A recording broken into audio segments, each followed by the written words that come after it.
fokus utamaku di saham ya. Aku tetap jauh lebih banyak punya saham daripada kripto. Tapi kripto ini adalah ya sesuatu aset yang aku benar-benar suka sih. Omongan Bitcoin sekarang harganya ke nol itu kan udah hilang. Udah hilang kan. Padahal dulu tahun 2017 banyak yang bilang gitu. Kita mau beli rumah terus ada kerusuhan nggak bisa dipindahin gitu ya.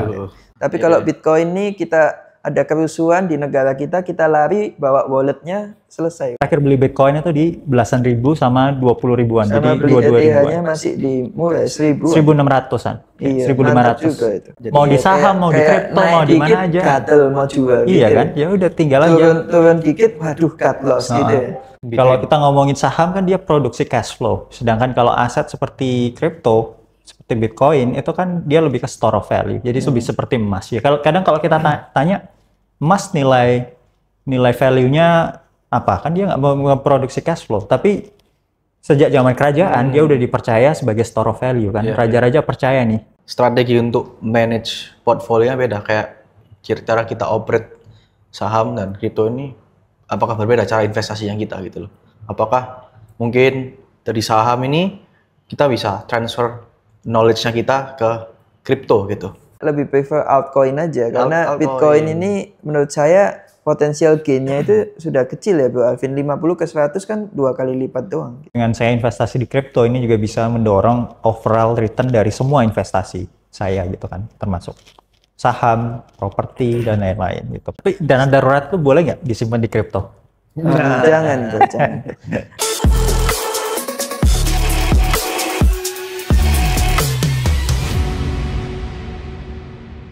Oke guys, welcome to Billionaires Podcast. Nama saya Marcel sebagai host.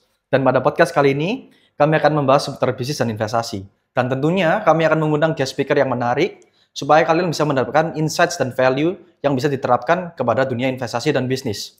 Sebelum memulai podcast ini, kami ingin berkenalan dulu nih dengan guest star kali ini, yaitu Kak Alvin. Gimana kabarnya? Baik, Marcel. Ya mungkin Bro Steven boleh perkenalkan diri dulu. Oke, thank you Marcel, thank you Bro Alvin. Ya, semuanya perkenalkan, nama saya Steven, saya adalah seorang entrepreneur dan investor, dan saya sudah merupakan investor kripto sejak tahun 2017. Jadi bisa dibilang saya quite passionate in this field ya. Ya, hari ini kita kedatangan tamu yang sangat menarik nih guys, yaitu Bro Alvin, seorang investor dan entrepreneur, dan kabarnya dia sudah bekerja di perusahaan unicorn juga ya Bro Alvin, dan juga merupakan salah satu lulusan dari top uni di Amerika. Oke, Bro Alvin, without further ado, can you introduce us about yourself? Ya, thank you Bro Steven. Ya, jadi nama saya Alvin, usia 28 tahun, investor, entrepreneur, dan founder dari supercuansaham.id. Ya, sebelumnya juga pernah kerja di berbagai perusahaan unicorn, dan lulusan University of Illinois Urbana-Champaign di Amerika, dan saya pertama kali mulai investasi kripto itu di tahun 2020. Wow. Ya. Pastinya lebih duluan Bro Steven ya. Lumayan senior juga nih ya, udah merasakan 2 kali halving kayaknya. Iya, lumayan lah. Jadi ini di sebelah saya ini udah senior semua lah. Saya baru mulai beberapa tahun lalu, kalian udah... Nggak apa-apa Bro, karena nggak ada namanya telat untuk memulai investasi. Benar ya Bro Alvin? Iya. Tapi Kak Alvin, boleh tolong ceritain nggak? Pertama kali masuk kripto itu gimana sih? Dan kayak kenapa kok bisa eventually masuk kripto? Kan kita juga penasaran nih, gimana Bro? Bisa ceritain karena prosesnya? kita tahunya kan memang pokoknya kan base-nya di saham gitu. Oke. Iya, jadi waktu itu tahun 2020-an ya, 2020 awal atau 2019 akhir itu memang aku awal investasi itu di saham. Tapi waktu itu aku juga ngeliat kripto ini sebagai suatu aset itu yang nggak punya korelasi sama market saham sama tradisional aset lainnya, kayak obligasi dan lain-lain. Jadi ini aku lihat ini kesempatan diversifikasi yang cukup oke. Dan memang secara return, secara performance ini kan juga beda banget kan, kripto dengan saham dan aset-aset lain. Jadi rewardnya udah beda lah. Betul. Iya, jadi ini menurutku ini adalah salah satu hal yang aku suka, investasi di kripto itu aku suka. Meski ya tetap fokus utamaku di saham ya, aku tetap jauh lebih banyak punya saham daripada kripto, tapi kripto ini adalah ya sesuatu aset yang aku benar-benar suka sih. Nice to hear that. Jadi, oke, lanjut lagi kok. Koko udah masuk ke kripto. Tapi dengar-dengar Koko pernah jadi ini juga ya, kayak analis di CryptoQuant, bener ya? Iya, jadi itu waktu sekitar tahun 2021 ya, waktu aku masih benar-benar ngikutin lah market kripto. Sekarang mungkin Bro Steven jauh lebih ngikutin ya daripada aku ya. Udah. Jadi Eh, jadi waktu itu aku jadi bagian timnya CryptoQuant yang bisa istilahnya nulis artikel lah. Jadi publish analysis, misal Bitcoin mau kemana, itu dari secara mau technical, secara on-chain, Fundamental jadi juga secara makro juga gitu. Dan jadi lumayan dapat ke expose info-info bagus juga sih dengan diskusi sama timnya dan CEO-nya langsung dari CryptoQuant. Oke. Oh, Kalau Steven mungkin gimana tuh? di kripto mungkin apa ya yang mungkin Bro Steven nih lihat lah untuk sekarang gitu. Kalau jujur, pertama kali saya terjun ke dunia kripto di tahun 2017 itu, saya ini gara-gara sebuah materi dari dosen saya yang bisa dibilang eye opener banget nih bro, jadi bagi saya. Jadi waktu itu salah satu materinya itu membahas tentang Bitcoin, yang mana Bitcoin ini dibuat untuk transaksi di black market ya bro ya, atau bisa dibilang dark web. Nah di sana itu dia digunakan sebagai untuk pembeli credit card yang hasil carding dan juga buat beli organ manusia. Tapi di sana saya lihat ini kayaknya ada kegunaan atau use case lainnya nih. Dan setelah saya pelajari ternyata dia ini decentralized dan dia ini banyak digunakan dan bisa tap in ke unbanked market. Jadi bisa dibilang di dunia ini banyak orang yang tidak punya akses ke banking, bro. Dan Bitcoin ini merupakan solusinya. Kita mau kirim uang jadi lebih cepat dan juga kayak transaction fee-nya itu sangat murah. Dan waktu itu saya lihat, wah ini masa depan nih gitu. Jadi akhirnya saya decide untuk start invest di Bitcoin. Waktu itu Bitcoin masih berapa harganya? Awal saya beli harganya cuma 10 jutaan sih bro, masih murah banget. Sekarang kan udah di 50.000 ya, udah 800 Berapa jutaan. dolar itu berarti? 10 juta sekitar $700. 700, wow.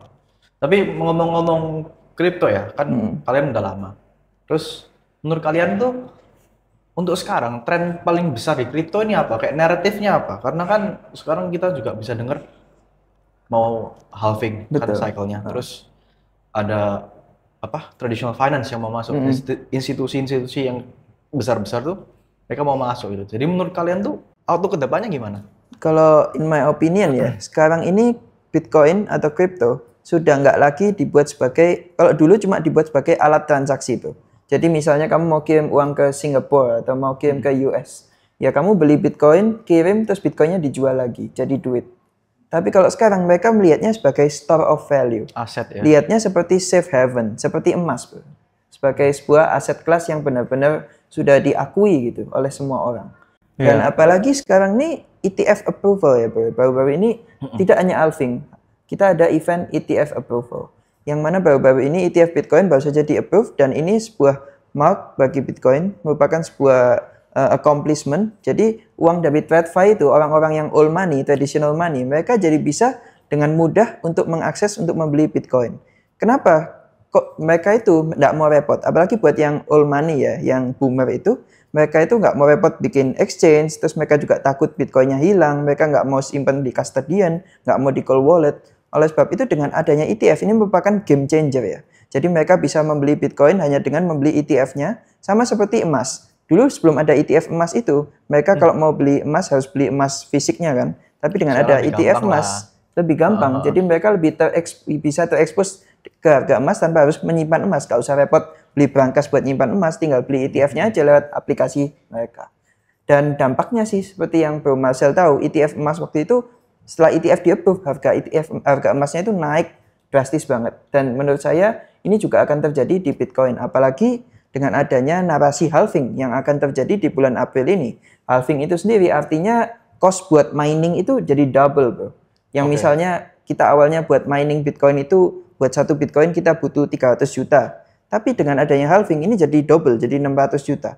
Jadi otomatis kalau sama seperti beli barang, bro. Kalau misalnya harga produksinya itu lebih tinggi, ya otomatis harga jualnya pasti lebih tinggi kan, gitu. Nggak mungkin minernya mau jual di harga murah.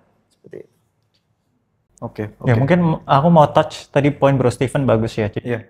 Awalnya kan Bitcoin itu lebih ke apa? Transaction. Medium of exchange kan. Jadi Medium of lebih ke exchange. buat kita transaksi, kita kirim duit ke luar negeri, terus kita cash in ya. Tapi sekarang kan jadi orang-orang I think melihatnya itu lebih ke store of value.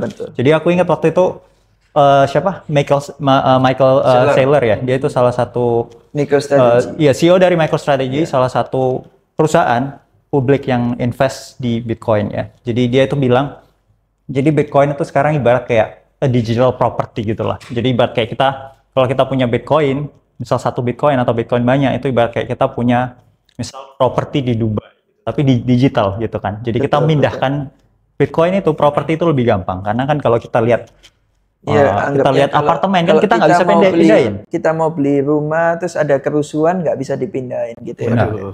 Tapi kalau Bitcoin nih kita ada kerusuhan di negara kita lari bawa walletnya selesai. Benar. Yang satu lagi itu karena Bitcoin supply-nya limited kan. Yes, Jadi cuma kayak 21 juta. jadi Michael Saylor ini kayak ibaratnya dia Basic economics menggambarkan lah Bitcoin ini seperti sebuah apartemen atau sebuah rumah mewah di kompleks mewah yang terbatas gitu kan. Basic economics kalau misalnya supply-nya di cap, demand-nya masih naik, jadi we can expect a Iya, higher. harganya akan naik gitu kan. Seperti di misal tanah-tanah di lokasi strategis itu kan terbatas kan. Betul. Karena ya kita bisa beli tanah random di mana ya yang di jauh-jauh, tapi kalau misalnya dia di pusat kota atau dia di lokasi yang benar-benar bagus itu kan harganya akan terus naik kan. Karena supply-nya terbatas. Ibarat kayak properti di depan misal lapangan golf atau di pinggir pantai, pinggir Ancol gitu kan. Itu kan terbatas karena ya udah pantai kan di situ aja. Kita nggak bisa buat pantai baru. Iya, iya. Oke, tapi lanjut lagi. Kalau misalnya kita ngomong kayak gitu, apakah cycle tahun ini atau tahun depan ini arahnya mau kemana gitu? Dan sampai seberapa batasnya gitu? Kalau in my opinion ya, karena market cap dari seluruh aset kripto ini semakin lama semakin besar, tentu kita juga membutuhkan uang yang lebih banyak untuk menaikkan harganya. Dan seperti pengalaman saya dari each halving cycle, itu gainnya semakin menurun bro. Jadi kalau kita bisa bilang di 2017, itu gain dari halving itu bisa dibilang sekitar 8 kali lipat. Terus di 2020 cuma around 3-4 kali lipat. So I can assume yang kali ini ya maybe cuma 2-3 kali lipat gitu loh. Jadi meskipun bisa dibilang traditional finance, all money, semua pada masuk, itu bukan berarti harga Bitcoin akan exponential growth yang gimana gitu loh. Soalnya sekarang ini sejak ada ETF itu pasar menjadi lebih stable. Jadi I think my view ya maybe Bitcoin akan top out di cycle ini di 100.000 sampai 120.000-an sih. Okay. Jadi we cannot expect exponential growth kayak sebelumnya di tahun 2017 yang mana dari 10 juta dia jadi 200-300 juta itu kan 30x ya bro. Yeah. Tapi kalau sekarang ya kita bilang all time high kemarin kan di 60.000. Ya kita bilang 2x aja dari sana 120.000. That's my view sih. Kalau Bro Alvin gimana? Ya ini bagus banget poin dari Bro Steven tadi karena dia jelasin kalau mungkin Bitcoin itu nggak bisa exponential return ya seperti di tahun-tahun sebelumnya. Tapi balik lagi kan dengan market yang lebih stable itu kan resiko kita semakin sedikit kan. Betul, karena semakin banyak orang percaya Bitcoin, semakin banyak institusi yang mengadopsi. Jadi ya nggak mungkin kan Bitcoin kayak omongan Bitcoin sekarang harganya ke nol itu kan udah hilang. Udah hilang kan. Padahal dulu tahun 2017 banyak yang bilang gitu ya. Iya, Ada yang bilang China ban apa, tapi sekarang kenyataannya nggak terjadi gitu. Sebenarnya ya ini hal yang bagus juga. Kalau mungkin return kita nggak exponential, tapi kalau kita masih bisa hit 2x, I mean that's really good gitu kan. Apalagi kalau kita waktu bear market kemarin kita belanja banyak ya. Iya. Essentially kita ngalahin hampir majority of the ibaratnya portfolio managers lah ibaratnya. Betul.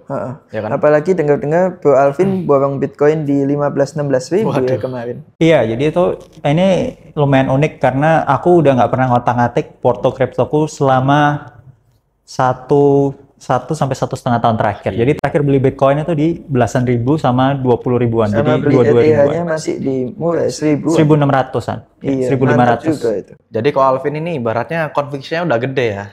Jadi guys, itu sama seperti menemukan harta karun terpendam nih guys. Dibeli terus dilupakan. Jadi kalau kalian mau niru strateginya Bro Alvin boleh juga. Iya, ya kadang kita memang gimana ya, kalau kita Investor. nggak tahu, aku ngerasa kalau kita semakin sering kita liatin porto kita, semakin transaksi, Nggak kemana-mana. kayaknya malah nggak untung gitu. Iya, nggak kemana-mana. Jadi, Mau di saham, mau di Kayak kripto, naik mau di mana dikit, aja. gatel mau jual Iya gitu. kan, ya udah tinggal aja. Turun dikit, waduh cut loss gitu ya. Baru mungkin udah mulai naik lumayan gini, oke kita monitor dikit lah. Gitu kan. udah siap-siap ini ngancang-ngancang. Tapi ngomong-ngomong strategi ya, kalau Alvin kan juga di saham. Melihat satu perbedaan itu in managing the portfolio of kripto sama saham gitu. Pastinya Karena- sih. Iya, karena kan dua aset yang berbeda gitu, bergeraknya udah beda.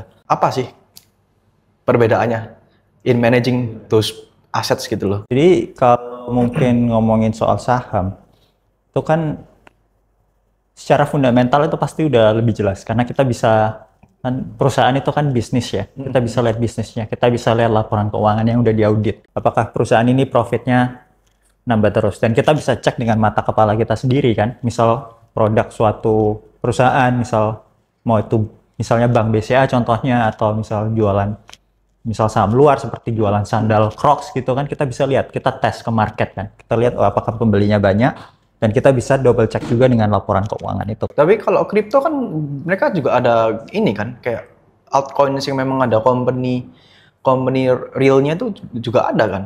Nggak, jadi Iya, tapi balik lagi kalau kripto kan kita lebih lihat tokenomics-nya kan. Jadi Iya, seperti mungkin utility ya, seperti kayak Bitcoin tadi. Dan memang kadang ini agak black and white ya. Kadang kan apa ya?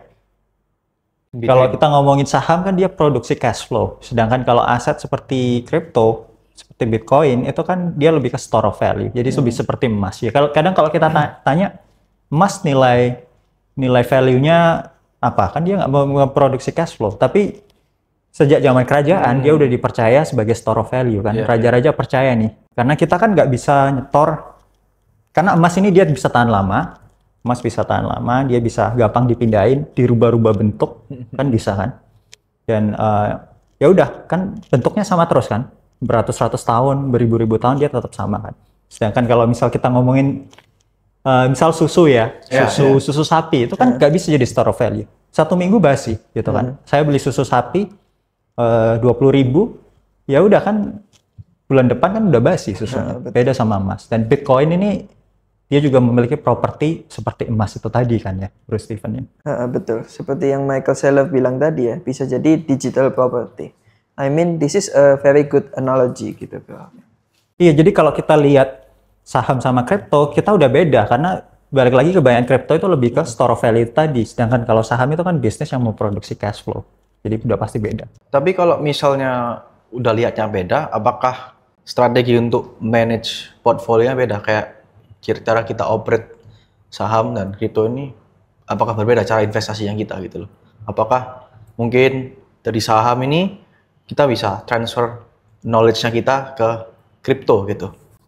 Mungkin kalau saham itu aku lebih nggak lihat kondisi makroekonomi. Kalau kripto aku lebih lihat, karena balik lagi itu kan tadi sifatnya store of value itu seperti emas, aset-aset lain itu kan ngefek banget, sensitif sama kondisi makroekonomi gitu kan. Kalau dolar lagi kuat, inflasi lagi tinggi gitu kan, harganya bakal Jadi bisa kalau berubah tergantung di itu kan. dunia kripto itu kita harus memperhatikan event-event dari the Fed gitu ya maksudnya Bro Alvin. Seperti CPI, FOMC, PPI itu juga kadang-kadang berpengaruh banget.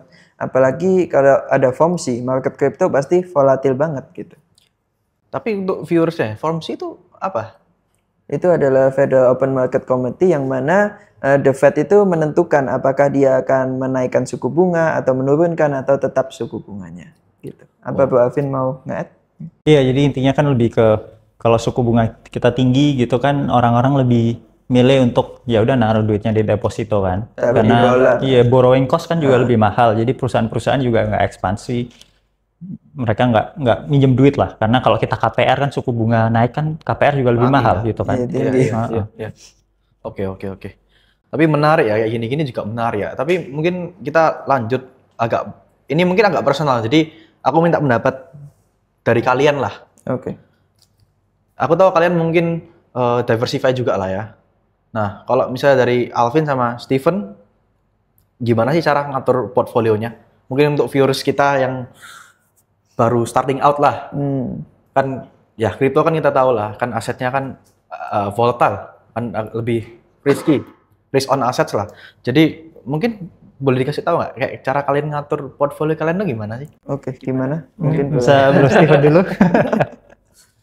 Oke, kalau dari view saya sih semua tergantung dari uang dingin kalian. Jadi menurut saya kalian harus sudah siap dari dana darurat dulu. Bukan artinya kalian langsung all in ke investasi gitu ya. Jadi setelah kalian udah nyiapin dana darurat, misalnya kalian udah siapin Dana darurat itu menurut saya idealnya di angka 10 kali pengeluaran bulanan kalian. Misalnya kalian ini keluarnya tiap bulan expense-nya sekitar 10 juta ya siapin 100 juta. Tapi dana darurat tuh boleh nggak disimpan di kripto?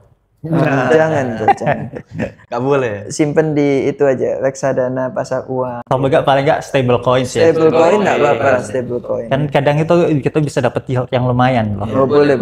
Di staking kan ya bro ya. Tapi ya Bisa nggak tuh? Dior lah ya, do your own research. Iya, tapi stable coin itu juga ada resikonya ya. Yeah, Kemarin not banyak financial yang advice. mati juga kan stable Kayak coin. stable coin kayak Terra Luna USD itu juga di-pack bro. Jadi ya hati-hati aja gitu. Nah, kembali lagi ke topik. Jadi setelah kita punya dana darurat tadi, baru kita bisa mulai menetapkan alokasi investasi. Nah, kalau saran saya, kalau yang ekstrim nih seperti saya ya, aku sih 80%, 90% udah dimasukkan investasi bro. Yang 10% aja buat hidup gitu loh. Tapi jangan diikutin Jadi ya, tapi guys. jangan diikutin kalau income kalian masih kecil gitu. Tapi balik lagi dari 80-90% investasinya itu berapa persen di kripto? Nah, itu semua tergantung momen ya, Bro ya. Waduh. Kalau udah di momen halving kayak gini, kita kan udah harus memanfaatkan momen karena timing is everything, apalagi di kripto. Ya kalau sekarang ini sih dari situ mungkin 80% masuk ke kripto, Bro. Tapi kalau nanti di kondisi bearish ya skenarionya beda lagi gitu. Di kondisi bearish mungkin ya yang aku masih hold cash sih kebanyakan. Tapi nanti begitu dia udah di bottom, langsung kita tembak lagi ke kripto. Berarti Bro Steven lebih banyak punya kripto daripada saham. Betul sekali. Waduh. Wow. Sepertinya kita beda aliran nih. Boleh diracunin lah. habis ini. Diracunin Oke, sedikit lanjut lah. nih. Gimana kalau point of view dari Bro Alvin sebagai investor saham? Oh iya, ya aku pro kripto juga ya kan, pernah kerja part time di CryptoQuant dan investor kripto sendiri. Cuman balik lagi nggak se ekstrim Bro Steven lah secara alokasi. Jadi mungkin bisa dibilang mungkin porto sahamku ini masih ya mungkin bisa dibilang 4 sampai 5 kali lipat daripada porto kripto secara jumlah gitu. Dan ya balik lagi itu poin yang penting tadi, kita harus ada dana darurat. Dan dana darurat ini ya tentunya jangan kita masukin ke kripto ya menurutku ya. Tapi balik lagi yaitu terserah teman-teman kan, teman-teman bisa menilai sendiri juga gitu kan. Dan jadi kalau aku mungkin buat dana darurat lebih prefer ke hal yang lebih aman, ya udah kayak deposito aja atau mungkin ya udah cash aja dalam bentuk cash gitu sih. Kalau misalnya tadi kan alokasi. Kalau misalnya di market gitu, sekarang kondisinya lagi mungkin mau bull run ini. Cara kalian decision making untuk mempersiapkan tuh gimana? Atau enggak kalian ada consideration apa untuk kayak alokasinya kalian ini consideration-nya gimana gitu? Mau masuk keluarnya tuh gimana? Start with Steven dulu. Kalau dari saya ya Bro ya, kalau menurut saya setahun sebelum halving sampai 6 bulan setelah halving itu waktunya untuk akumulasi Bro. Karena based on my history sebelumnya itu ya, yang Bitcoin baru mengalami kenaikan yang benar-benar signifikan. Pasar kripto itu 6 bulan setelah halving. Jadi kalau sekarang ini halvingnya di April, ya we can say mungkin nanti rally-nya yang gila-gilaan tuh bakal mulai di Agustus sampai Oktober, sekitar segitu. Tahun ini ya? Setahun ini. Jadi aku all in boleh? Ya tergantung, not financial advice.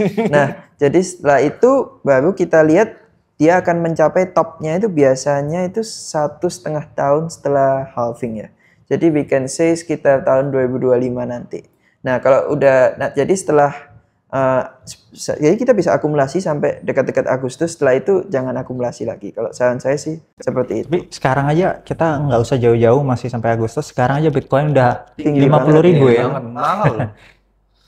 Di luar ekspektasi sebenarnya. Benernya ini di luar ekspektasi juga sih. Kita pun nggak nyangka bahwa naiknya bakal sekenceng ini gitu loh. Karena di cycle sebelumnya, sebelum halving harganya pun nggak sampai mendekati ATH gini, beda dengan sekarang gitu.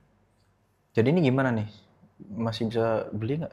Bisa dong, Bisa. tapi tentunya lebih prefer altcoin aja. Karena Altcoin. Bitcoin ini menurut saya potensial gainnya itu sudah kecil ya Bro Alvin. 50 ke 100 kan 2 kali lipat doang gitu. Jadi kalau mau altcoin, jadi larinya kemana? Nah kalau mau yang aman, Billionaires Academy nggak? Bukan ya? oh iya, kalau mau yang aman Ethereum. Tapi kalau mau yang lebih belajar lebih lanjut bisa ke komunitas kita yaitu Billionaire Academy gitu.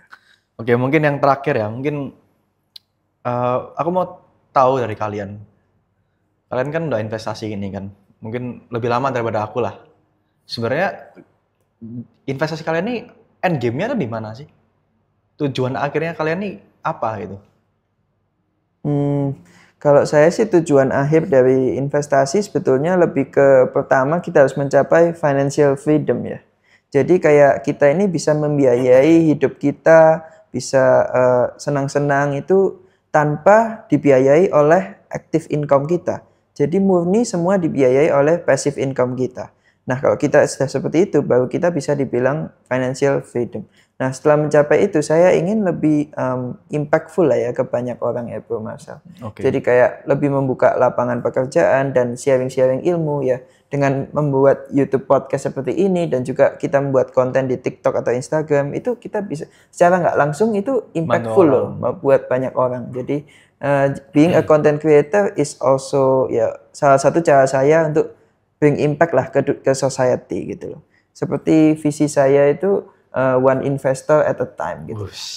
Sangat bijak ya. Kalau Bro Alvin gimana? Iya, kalau kita ngomongin secara spesifik investasi di kripto aja ya, mungkin itu tadi balik lagi kan, kripto ini aset yang unik ya. Jadi mungkin dengan saya investasi di kripto ini juga bisa mendorong overall return dari semua investasi saya gitu kan, termasuk saham, properti dan lain-lain gitu kan. Tapi kalau kita ngomongin investasi in general, ya mungkin ya suka aja investasi karena basically investasi kan kita capital allocation gitu kan. Jadi kalau kita allocate capital kita di tempat yang baik, selain kita dapat return yang bagus, itu juga berguna ke masyarakat kan sebenarnya.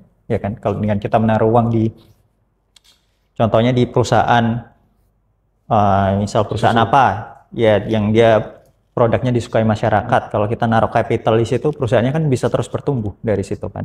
Jadi selain kita dapat return, ini juga kita menaruh uang di tempat yang tepat, ibaratnya gitu sih. Oke. Iya, thank you ya Bro Alvin sudah menyempatkan waktunya untuk hadir di acara podcast kita kali ini. Ya, that's all for today podcast guys. Jangan lupa untuk selalu like, comment, share, dan subscribe channel video ini supaya kita makin semangat untuk sharing ke kalian dan semoga channel ini dapat bermanfaat dan memberikan insight menarik bagi kalian. Oke, see you on the next podcast ya guys. Bye-bye. Bye.